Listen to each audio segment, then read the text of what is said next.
അടുത്ത ദിവസം ഹോളിയാണ്. അതുകൊണ്ട് തന്നെ രാജസ്ഥാനിലെ മിക്ക കടകളിലും ഈ കച്ചവട സാധനങ്ങളെല്ലാം നമുക്ക് കാണാം. ഹോളിയുടെ ദിവസങ്ങളിൽ അവർക്ക് വേണ്ട എല്ലാ തരത്തിലുള്ള എക്യുപ്മെൻസും ഇവിടെ റെഡിയായിരിക്കുകയാണ്. ഹോളി നോർത്ത് ഇന്ത്യൻ ആചാരങ്ങളുടെ അല്ലെങ്കിൽ ആഘോഷങ്ങളുടെ ഒരു ദിനമാണ്. പക്ഷേ ഹോളിയിൽ നമുക്ക് കാണാൻ സാധിക്കുന്ന മറ്റൊരു കാര്യം വിദേശികളെ ചൂഷണം ചെയ്യുന്ന ഒരു കാഴ്ചയും നമുക്ക് പരമാവധി നമ്മുടെ കണ്ണിൽ കാണാൻ സാധിക്കും. വർണ്ണാഭമായ ഒരു ദിനത്തെ വർണ്ണശോഭയല്ലാത്ത മറ്റൊരു ദിനമാക്കി മാറ്റാറുണ്ട് ചിലർ.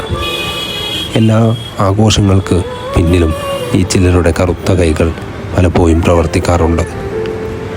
ഹോളി ആഘോഷ സമയത്ത് ഏറ്റവും നല്ലത് ഡൽഹിയാണോ, UP ആണോ, അല്ലെങ്കിൽ രാജസ്ഥാനാണോ എന്ന് പലരും ചോദിക്കാറുണ്ട്. ഹോളി ആഘോഷത്തിന് പേരുകേട്ട ഇടങ്ങൾ രാജസ്ഥാനിലും ആഗ്രയിലും ഡൽഹിയിലുമൊക്കെ ഉണ്ട്. നിങ്ങളുടെ അനുഭവങ്ങളാണ് കഥ പറയേണ്ടത്.